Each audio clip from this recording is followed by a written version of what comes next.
Hello everyone, welcome to a brand new video that we haven't done before. Um, Series that we're gonna be calling Colton's Weather Talks.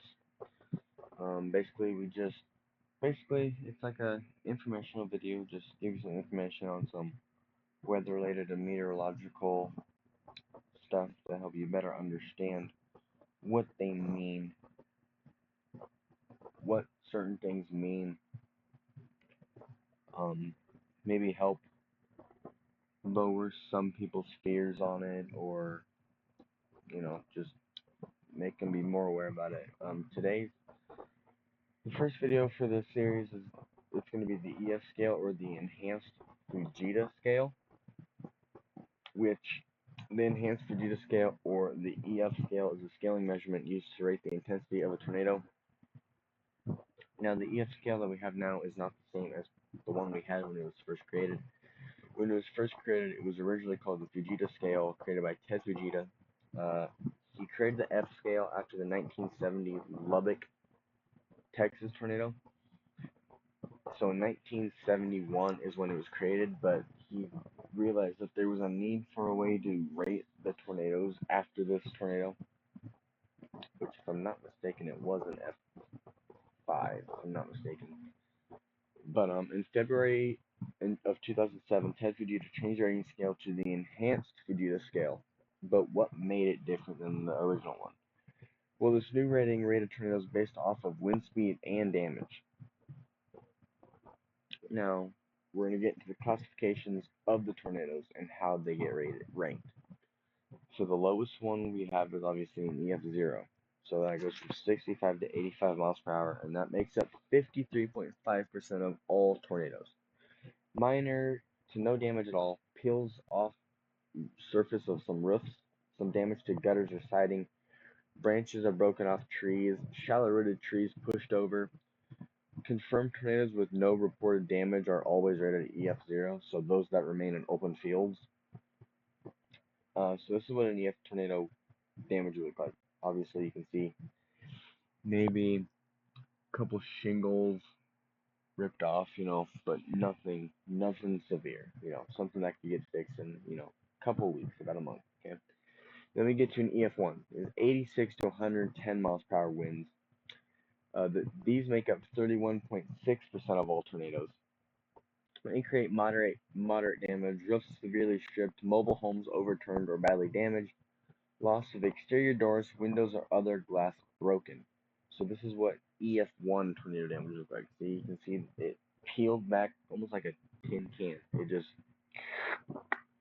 peeled off the metal roofing of the building. EF2 has wind speeds of 111 to 135 miles an hour. These make up 10.7% of all tornadoes, and they produce considerable damage. Roofs torn off, well-constructed houses, foundations of frame homes shifted, mobile homes completely destroyed, large trees snapped or uprooted, light object missiles generated, cars lifted off the ground. Tornadoes that get rated EF2 or stronger are considered significant tornadoes. Okay, so when you see SPC in my videos, if we get another 10% hatch risk of seeing a significant tornado, that means there's a 10% or whatever it may be percent chance of seeing an EF2 or stronger tornado. So a significant tornado. These are tornadoes that can, obviously all of these can take a life, but when you get up to EF2, these are the ones that are going to cause this kind of damage that have a higher chance of, taking the life. EF3, so this is the damage at EF2, okay? So you can see the roof is almost completely gone at this point, but you can see like the walls are still standing. So your house isn't completely gone, but most of it is. EF3, they have wind speeds of 136 to 165 miles per hour. They make up 3.4% of all tornadoes, and they produce severe damage. Entire stories of well-constructed houses are destroyed. Severe damage to larger buildings such as shopping malls. Trains overturned. Trees debarked. Yes, the winds are strong enough to rip the bark off the trees. Heavy cars lifted off the ground and thrown. Structures with weak foundations are badly damaged. And this is what an EF3. This is what a house looks like after an EF3 tornado. You can see it's completely trashed. Um, you can't really make out anything out of the picture. It's pretty small, but yeah, I mean, you're not gonna make out much. The next we have is EF4. The wind speeds are 166 to 200 miles an hour. They make up 0.7% of all tornadoes. Extreme damage. Well constructed and whole frame houses completely leveled.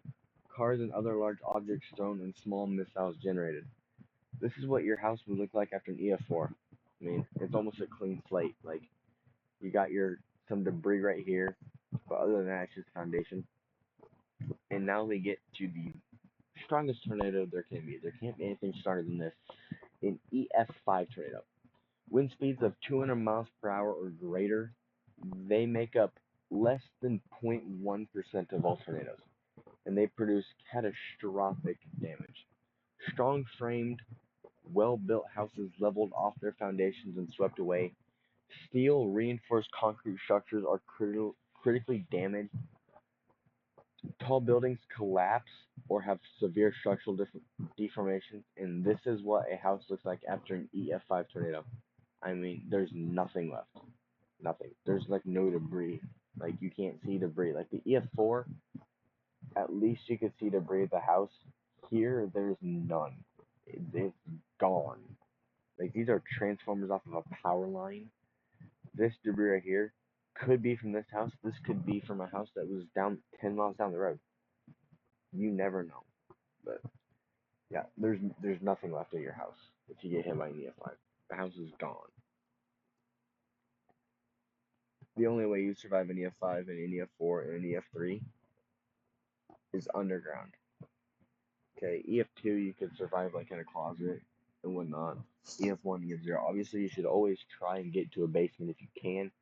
But if you can't, an interior room with no windows, so a closet, a stairwell if you live in an apartment, something that you think can keep you safe, or that you know can keep you safe.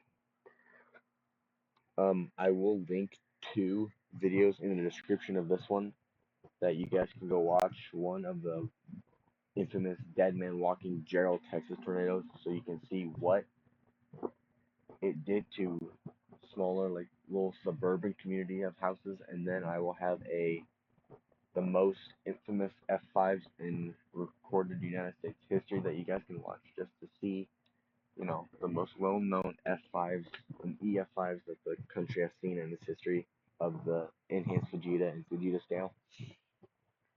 But yeah, that'll be it for the first video of Colton's weather talks. If you guys want to see more of these, and if you guys have a certain thing you want me to touch on, make sure to leave that down in the comments. But if you like the video, make sure to hit that like button. Subscribe if you haven't. If you're new, tell your friends and family about the videos, tell about the channel, tell them to get subscribed so they can be weather aware. And you know what, I am going to see you in the next one. Peace.